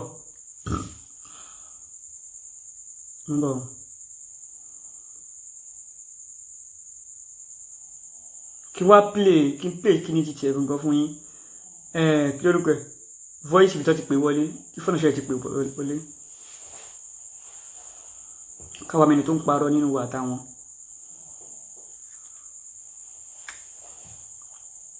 Àdìbọ́ ti bàbá mi Kọ́lá Olóòtú ó yá títí kí ní lélẹ̀ ẹjá gbọ́ bí tí Muyideen ti pè wọlé sórí prógámù tí fọ́lọ́ṣọ́ ti pè Muyideen ẹjá gbọ́ yẹn. Wa alaikum salam wa rahmatullah. Bí mo ṣe gbé ọ yìí mo wà live lórí program lórí Facebook live tí mo ṣe lọ́wọ́. Ta ni mo ń bá sọ̀rọ̀ yìí? Èmi Muyideen Àgbàlá Gabriel ń bá sọ̀rọ̀ yìí. Ǹjẹ́ ọmọ ẹnìkan tí wọ́n pè ní bàbá Kọ́lá Olóòtú?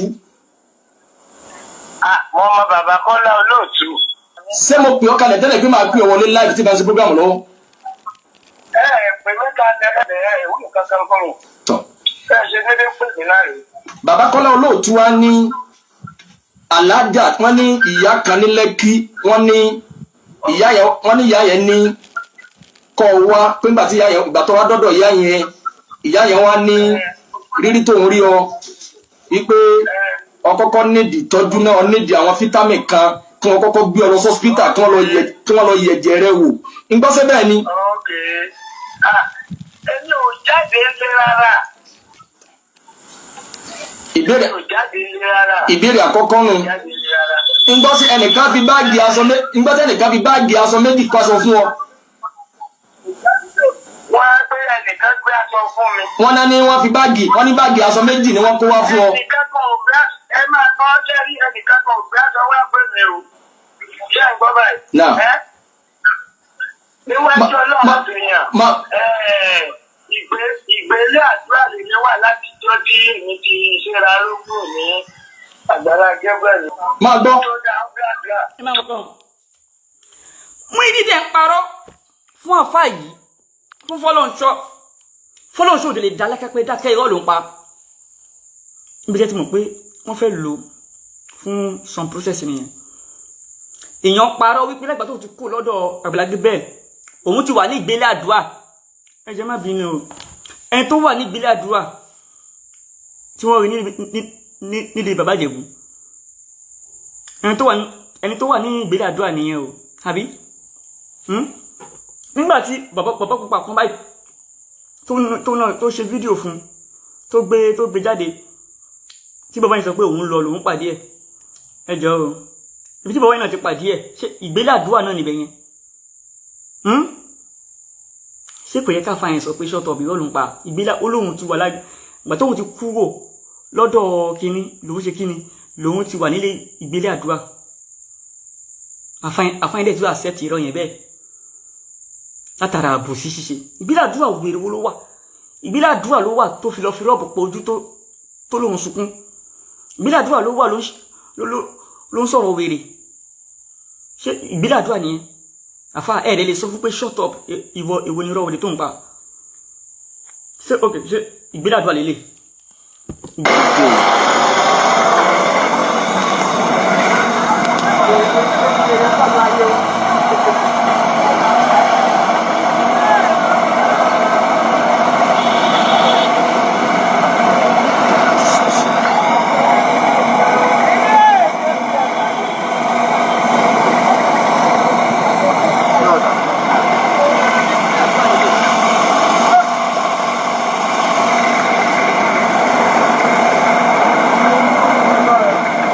ẹ̀ṣẹ̀ wo fídíò ẹ̀yìn àti Àgbàlá Gabriel mo ẹ̀ṣẹ̀ wo kódà mo wò mọ́jú láàárọ̀ yìí ni kí ló dé ní kí ìyàwó yín má bàa yín sáyìn. ṣe rí pé lẹ́yìn ìgbà tí ó kú lọ́dọ̀ Àgbàlá Gabriel ni wọ́n rí nílé bàbá Ìjẹ̀bú yìí o lẹ́yìn ìgbà tó kú wọn bẹ́ẹ̀ ni wọ́n rí nílé bàbá Ìjẹ̀bú yìí o ó dẹ̀ sọ wípé òun wà ní ìgbélé àdúrà àfáà Fọlọ́runṣọ́ ò dẹ̀ lè sọ kankan Fọlọ́runṣọ́ ní bẹ̀rù Ọlọ́run àfáà Fọlọ́runṣọ́ o kódà mi ò mọ̀ pé irú èèyàn báyìí ni wàláì mi ò mọ̀ pé mo ní làákà ìjìnlẹ̀ lọ abájọ ṣé kàdá wọn náà sọ pé iná kẹbíra bìlà akílẹ̀mọ̀ àṣùgàrọ̀ iná sọ̀gí àlàfo akílẹ̀mọ̀ alẹ́kùbárọ̀ kàdá mo ní iná kẹbíra bìlà ilẹ̀mọ̀ àṣùgàrọ̀ iná sọ̀gí àlàfo ilẹ̀mọ̀ alẹ́kùbárọ̀ àgbàlagbà tó ní làákà àtọmọdé tó náà ní làákà ìbákan náà ni wọn. ṣé ìgbélé àdúrà lélẹ́yìí àfẹ́ Fọlọ́runṣọ́ òde lè dá lẹ́nu kẹ́ pé Muyideen irọ́ yìí ti pa ojú láti máa sọ wípé láti gbọ́ tó ń kó níbẹ̀ ìgbélé àdúrà lè léyìn èèyàn mo béèrè is this ìgbélé àdúrà. kí ló ta ní kí àwọn ọmọ bàyí sà lórí dọ́kúmẹ́ǹtì yẹn. ọ̀pọ̀lọ́ ní sábàdébì kápò ẹ gbádùn mo mọ àwọn ọmọ ṣé wọn mọ pé mo mọ àwọn tó mò ń fi dán àwọn yìí. ẹ sà ọpọlọ ẹ jẹ́ kí mi ò yá ọpọlọ ẹ máa gbẹ máa gbẹ ọpọlọ ní ọpọlọ ní ẹ̀fọ́ títà ọlọ́run sábàdébì kápò ẹ̀dùgbọ́n báyìí gbáwọ́ ní spastel ó ti lọ ẹ̀dùgbọ́n ọ̀rọ̀ àná ti lọ ẹ̀dùgbọ́n báyìí kódà mo wò mọ́jú ni. ẹ jẹ́ ká wọ́rọ̀ mi sọ. nǹkan tẹ́mi kan ti ẹ̀fẹ̀ béèrè ni pé ṣé ìyàwó yín tẹ̀lé yín kò ń bẹ̀ tó ẹ̀ ṣáà mú ìyàwó yín kò ń bẹ̀. àní ẹ jẹ́ ká wọ́rọ̀ mi sọ.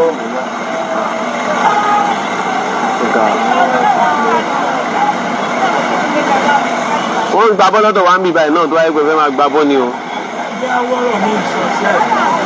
sọ̀rọ̀ mi náà kan mò ń sọ ni mo náà ń gba bọ́ lọ́dọ̀ wa ń bí báyìí tó bá yẹ pé fẹ́ gba bọ́ ni tó bá yẹ pé fẹ́ gba bọ́ torí mo ti last time pẹ̀lú tó bí ọ̀rọ̀ yìí mo wò nígbà tí àwọn tó da indo nu ọjà da indo tán fi ń bí ní béèrè ọmọ ìfẹ́ pé tẹ bá fẹ́ gba bọ́ wọ́n ń gba bọ́ lọ́dọ̀ wa ń sálẹ̀ ní báyìí ẹ lè gba bọ́ lọ́dọ̀ wa ń bì náà. ọmọ ìjà akíní sẹ.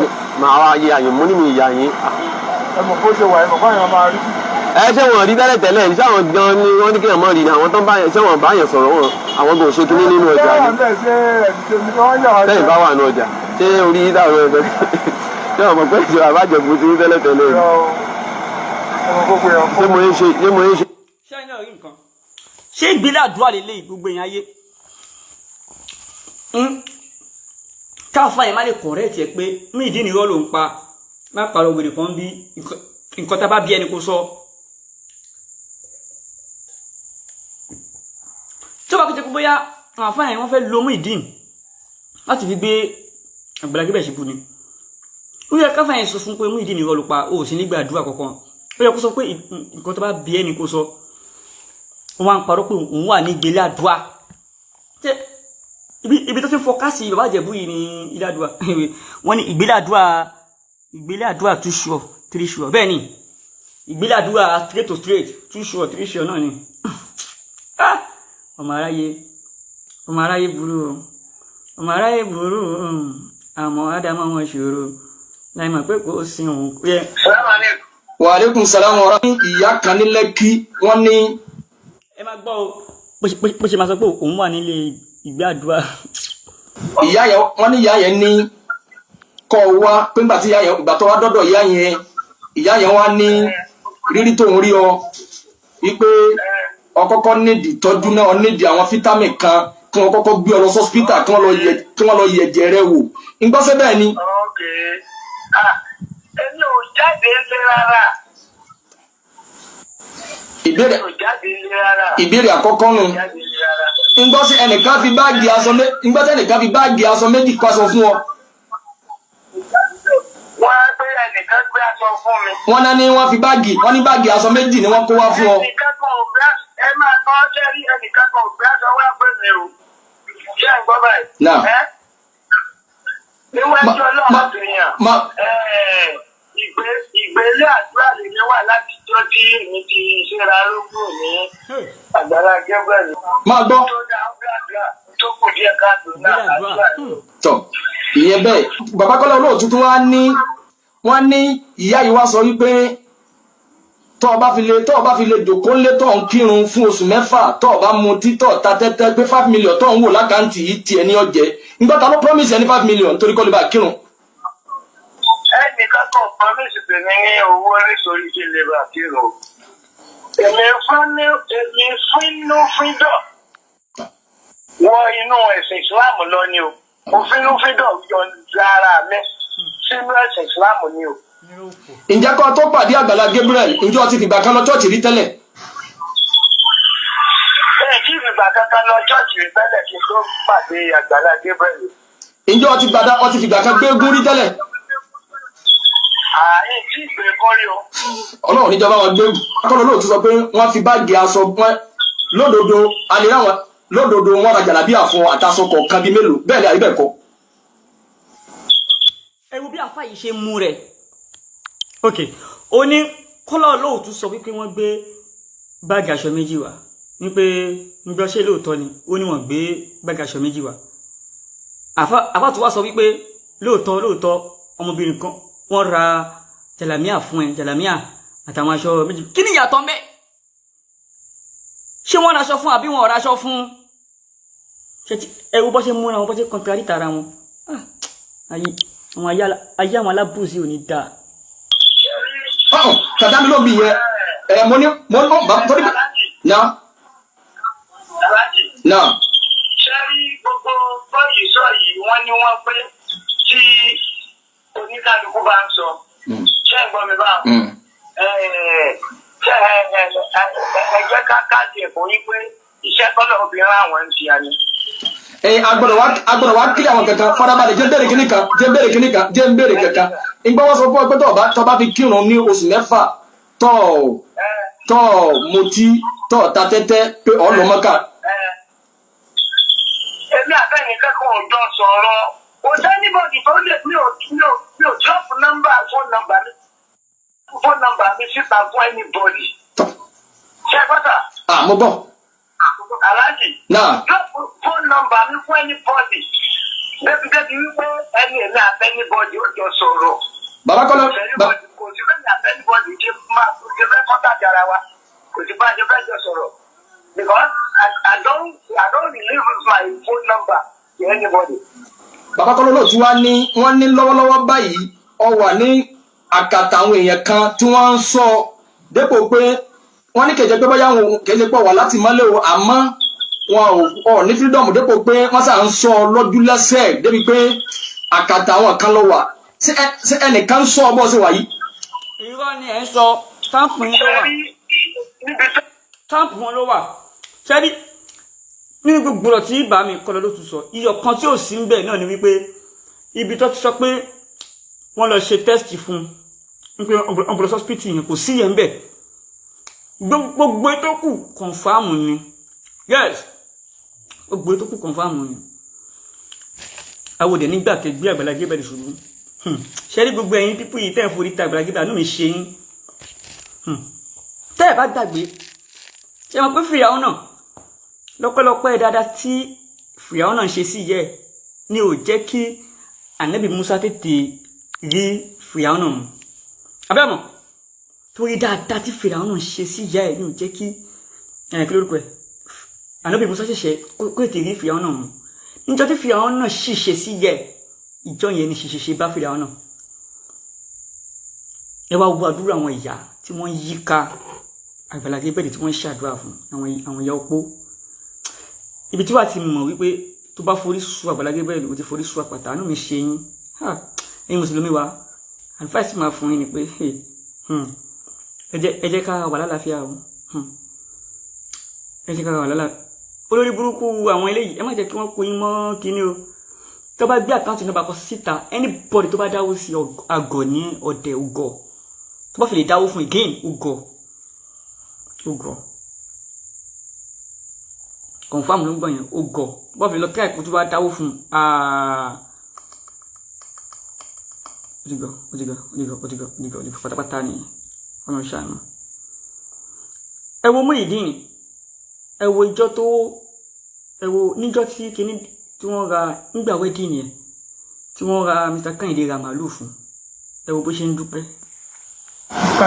Mr. Kehinde ẹ ṣé o ẹ ṣé o ẹ ṣé o ẹ ṣé o adúpẹ́ àmọ́ lóore o ẹ ṣé o ẹ ṣé púpọ̀ o Ọlọ́run máa bùkún yín o Ọlọ́run máa bùkún yín o bẹ́ẹ̀ ṣe wò wá sùsù pé ra màálù fún wa pé ká fi ṣe ìgbéyàwó wa ẹ ṣé o àánú Ọlọ́run ò ní fi yín sílẹ̀ o ẹ̀yin náà máa ráàánú gbà o ẹ̀yin náà máa ráàánú gbà o ẹ máa ráàánú gbà o oore ìdùnnú kò ní tán nígbèsí ayé yín o ẹ máa ráàánú gbà ní o oore yóò máa pọ̀ sí lẹ́dẹ̀ yín o oore yóò máa pọ̀ sí lẹ́dẹ̀ yín o ẹ máa ráàánú gbà o.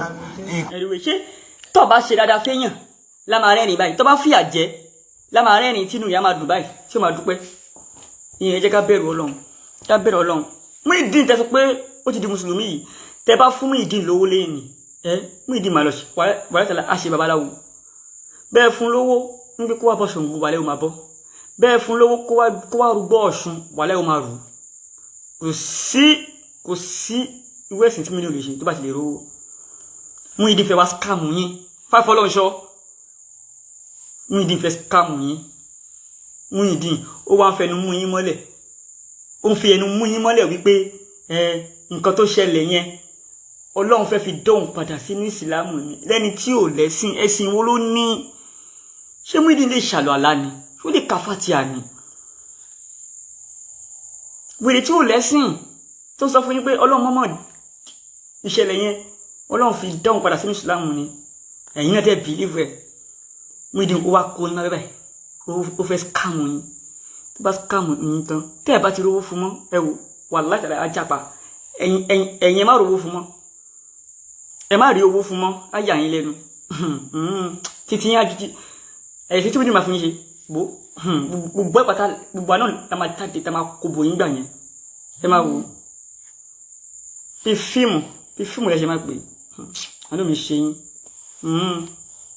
àánú mi ṣe yín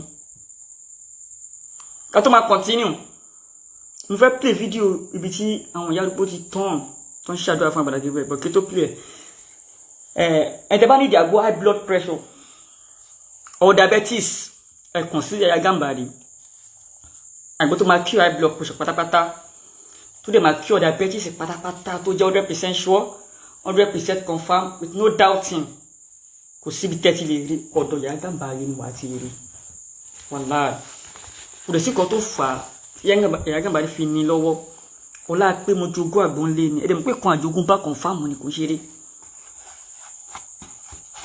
àbọ̀mọ̀ nǹkan tí wọ́n bá dẹ̀ jogún bá confirm ni torí nǹkan tí àwọn bàbá wáyé àtijọ́ ń lò ní àwọn ènìyàn máa sọ pé kò sí kíọ̀ fún BP ó ní bí bàbá wa ṣe ń tírìtì ẹ̀jẹ̀ ríru kó tó di pé àrùn ìbò dé ó ní bí àwọn bàbá wa ṣe ń tírìtì ìtọ̀ ṣúgà kó tó di pé kí ni kó tó di pé àwọn òyìnbó dé gbogbo ẹ̀ pátápátá lọ́lọ́run dídí ìfikẹ́ Yàyà Gàmbàrí tí mo jogún so ọmọ ìyá mi ìwọ náà tètè kàn sí Yàyà Gàmbàrí kò yẹ ọ̀dà fún tiẹ̀ salamu alaikum ẹ jẹ́ má bínú ẹ jẹ́ fún mi ní just be 10 minutes mo wà lórí program ni ẹ kọ fún bí 10 minutes bá ṣe tán máa pè ń padà.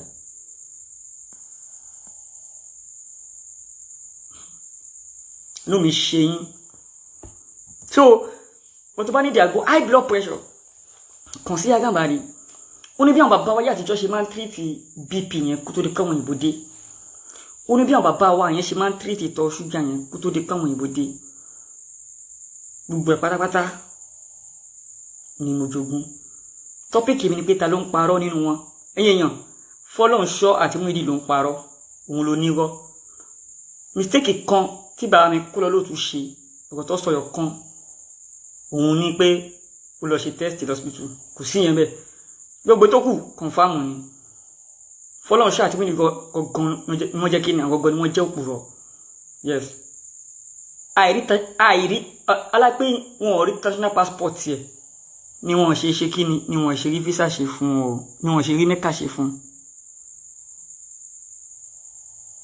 nílé sọ.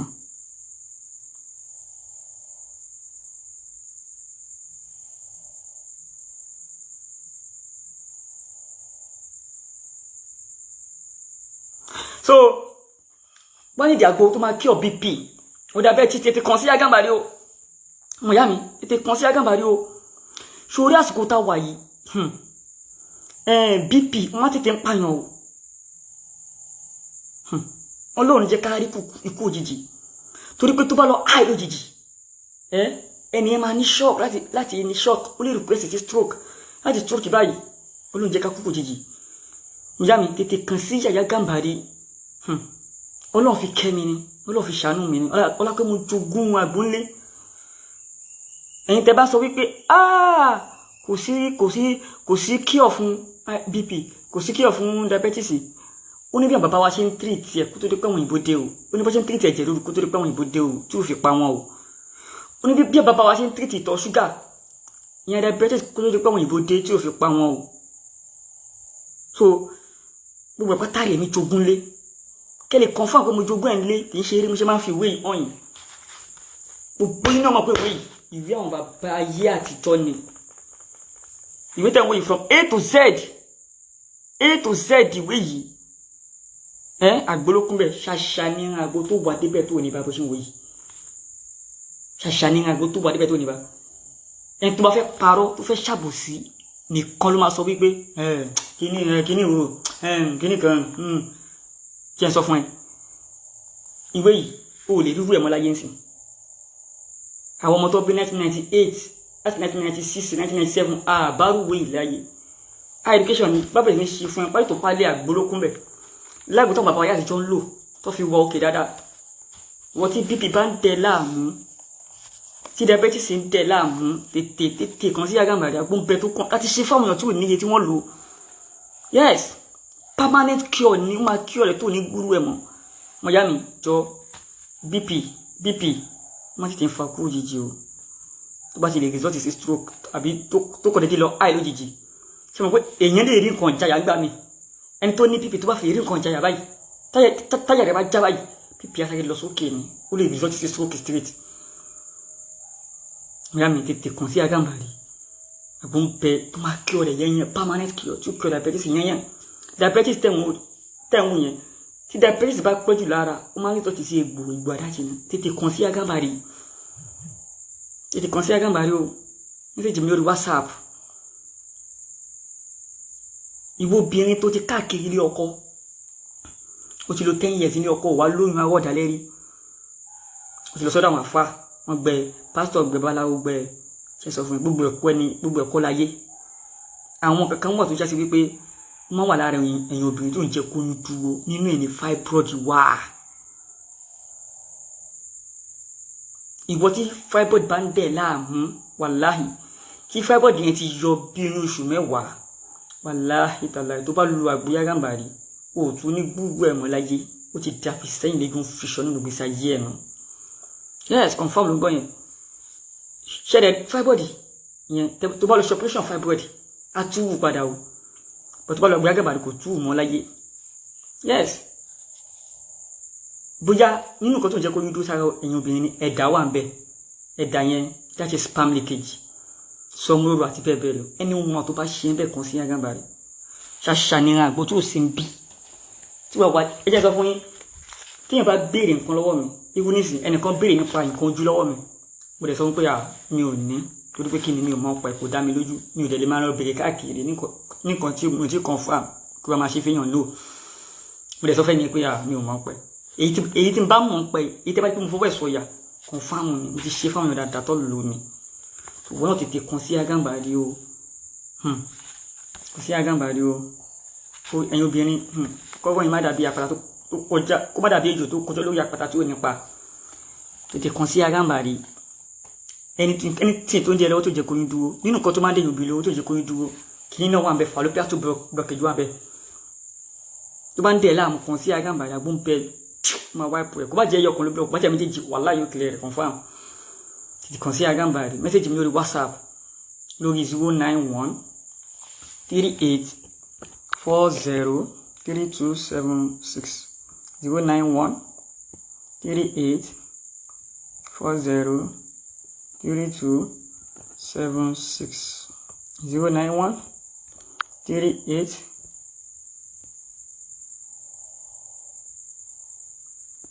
40 3276 091 38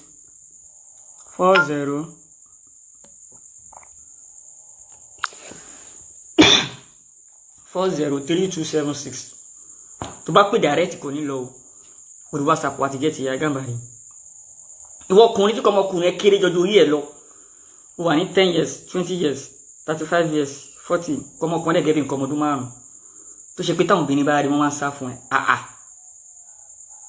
ó dẹ̀ dákẹ́ kalẹ̀ ṣé mo pọ́jọ́ náà lórí ẹ̀ ní ìgbà ogun ló tó fẹ́ settle down tètè kàn sí Agambari no matter what ẹ dàbí àwọn bímú ẹni o àbò onídàkọ́lẹ̀ ló fà tó fi wá súnkì tó fi kéré o inú wọn tó bá ṣe ń bẹ wàláhì agbó rẹ̀ ń bẹ ń bí tó bá notice wà rí káwọn bàbá ayé àtijọ́ wọ́n máa ń fẹ́ ìyàwó 10 ó lè máa satisfy wọn bímọ bí 50 gbogbo àwọn ìbòrí tí bàbá yẹn lò tó fi ń ta kiri dáadáa gbogbo ẹ̀pátá ló kún bí àdèmá deliver worldwide sórí àgbo penicillin agreement yìí kò sí chemical ń bẹ o àfi chemical mix ẹ̀ so kò ní any side effect kọ́kọ́ represent natural herb ní African chemistry kò ní side effect tó bá dẹ̀ ti yọ dé size tó bá fẹ́ ò nílò mọ́ permanent dẹ̀ ni a tó restore sex drive wẹ̀ tètè kàn sí Agambari o tètè kàn sí àkótẹ́ water food anything BP diabetes ìfẹ́ tètè kàn sí Agambari message mi lórí WhatsApp lẹ́ẹ̀kan sí lórí 091 pọ́kùn tó ń last kàn sí mi o 091 38 40 32 76 091 38 40 3276 lẹ́ẹ̀kan sí 091 38 40 3276 ṣẹ́wárí gbogbo ẹ̀yin tẹ́ wá ń dìtẹ̀ Àgbàlá Gabriel ọ̀la ni wọ́n máa sin bàbá Suwe Bebe o ọ̀la Friday ló máa sin wọn o àbí Ọlọ́run wọ́n ṣàbáwá ṣàforíjì fún bàbá wa Suwe Bebe Ọlọ́run ṣàbáwá fún wọn kẹ́ wọn gbájú tó dojú kọ mọ́jọ bàjẹ́ ẹ̀yìn tó fi sílẹ̀ mọ́jọ kó bàjẹ́ la hawla wala quwwata illa billahi azim ẹ̀yin bismillah kọkúrò Allah fún bàbá Suwe Bebe bismillahir rahmanir rahim qul huwallahu ahad Allahu samad lam yalid wa lam yulad wa lam yakun lahu kufuwan ahad. So now ẹ̀yin tẹ́ wá ní problem yẹn ẹ̀yin mùsùlùmí mi tẹ́ fẹ́ máa lọ máa support àwọn fọlọ́run ṣọ́ Àgbàlá Gabriel ìṣòro kọlù o tẹ́ bá mọ àwọn ìyá arúgbó tó ń ṣàdúrà fún Agbala Gabriel lójúmọ́ kò níye o tẹ́ bá mọ àwọn opó tó ń ṣàdúrà fún Agbala Gabriel lójúmọ́ kò níye o láwọn opó tó yẹ pé wọ́n ti ní ìbálòpọ̀ gbẹ̀yìn sí kí more than 20 years more than 30 years more than 50 years ẹlòmíì ni wọ́n ti ní ìbálòpọ̀ gbẹ̀yìn tọ́wọ́n yẹn bá tọwọ́ bá bẹ́ ṣépè fún yín máa mú yín o ẹ á fi Agbala Gabriel jẹ́ gbogbo afáfọlọ́nṣọ́ ẹ jẹ́ máa tẹ̀ra yín ibi tẹ́ ń gbọ́wọ́ lọ yìí ó máa lágbára jù yín lọ o ẹ má lọ jára kára yín o irú mú ìdí yẹn ó wá fẹ́ máa tọ̀ ń fẹ́ scam yín ó fẹ́ scam yín náà fẹ́ scam yín fẹ́ fi cash out ẹ fẹ́ fi trend òun náà tó wá fẹ́ scam yín ó ti fọ̀rọ̀ dè yín mọ́lẹ̀ pé tí kan yìí bá ṣẹlẹ̀ òun lè máa padà sí Islam ọlọ́mọ máa jẹ́ kíkan ìṣẹ̀lẹ̀ kó lè padà sí Islam ní ta ló ń ṣẹ̀sìn kí mi dín ní ṣẹ̀sìn níbo lè ti tó ti ń ṣẹ̀sìn mi dín ní ẹ má fún lówó mọ́ ẹ rí i pé kò tún dé mẹ́ta sí yẹn mọ́ láyé ẹ̀yin náà ẹ̀yin tí ẹ̀ ń ṣe tẹ̀m̀bẹ̀lẹ̀kú kí lórúkọ ẹ̀ Agbala Gabriel ẹ wá wo fídíò yìí tẹ́fì mọ̀ wípé Agbala Gabriel kò ṣe kọlù o kò ṣe kọlù o tẹ́ bá kọlù tọ̀ ẹ̀yin lẹ mọ̀ o ẹ̀yin náà wo fídíò yìí o ibi táwọn ìyá arúgbó yìí tí wọ́n ti sọ ráǹdì Agbala Gabriel wọ́n sọ ráǹdì ẹ̀ ní o tẹ́ bá wo àwọn àdúrà tẹ́ bá wo àdúrà hallelujah ẹ gbàdúrà fún mi ẹ gbàdúrà fún mi jọjọ alẹ́ ní àkọ́ ẹni tó wà ní yàgbọ́ àkọ́ ní ìdí fún ọba ìlú ní ìlú ọyà ní àkọ́ yàgbọ́. Ní orúkọ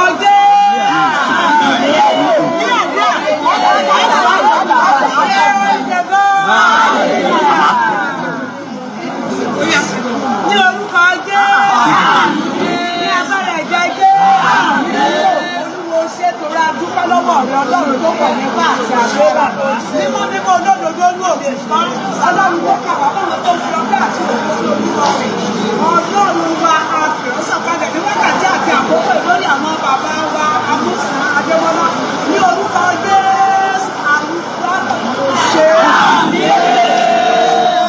ọwọ́ agbára rẹ tó fi bá àwọn àtìgbà rìn ní orúkọ Jésù tó bá gbé wọ̀ wọ́n. Wọ́n ṣe ṣàṣeyọrí lọ́wọ́ rẹ ní orúkọ Jésù kí wọ́n ṣàṣeyọrí. Ọlọ́run àjíǹde ẹ̀mí àwọn wòlíì ọlọ́run wọn ní agbára tó. Ọlọ́run tí èsì àti ẹ̀sìn orí èmi olúwa gbé wọ̀ wọ́n. sórí àwọn tó ń wò tán ṣàdá àwọn opó ni o àwọn opó àtàwọn arúgbó ẹlòmíì ti fún obò kan kó nínú wọn sì ń kì í ṣe 50 years kò ní 30 years ìwọ tó bá fẹ́ forí ko wò tọ̀ èmi kò máa advice yín ẹ má le o ẹ ra fi mí ìdí ńlẹ̀ o ẹ ra fi Agbala Gabriel lè jẹ́jẹ́ o if not inú ẹ̀ máa bọ́ ṣe ń ṣàdúrà fún tẹ̀mítẹ̀mí láwọn ìyá arúgbó yìí.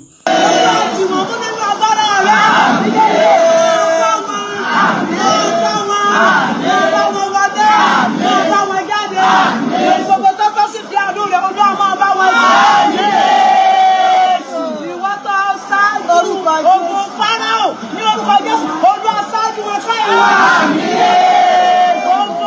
Ogun tí ènìyàn lè gbé ní orúkọ Jésù òní gbogbo ẹnikẹ́ni ni tí wọ́n bá sọ̀rọ̀ òdì sí Ọlọ́run ní àìdá olùkọ́ afẹ́fẹ́ ni yóò kà jì ní orúkọ Jésù ti Násárẹ́tì kí wọ́n ká ìjì. Olúwa ti jẹ agbára tó fi gbẹ́jọ́ kalẹ̀ Olúwa ti gbèrò títí láyé.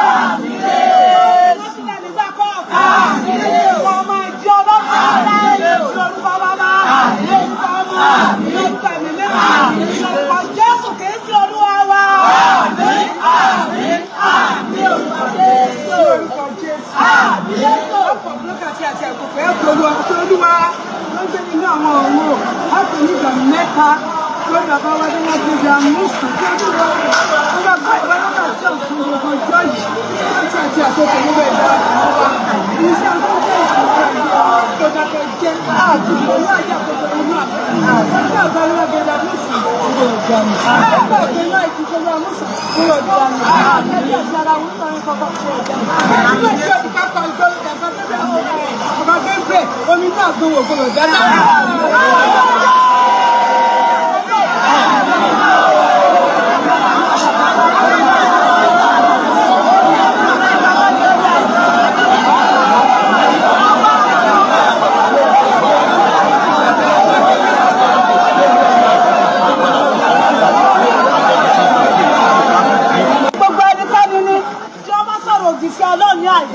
Olùkọ́ afẹ́fẹ́ ni yóò kàdí ní orúkọ Jésù ti Násárẹ́tì kí wọ́n ká ìjì.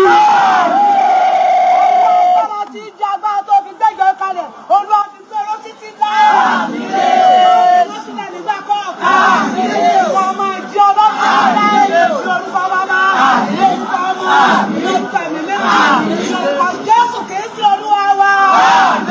Àmín, àmín, orúkọ Jésù, orúkọ Jésù.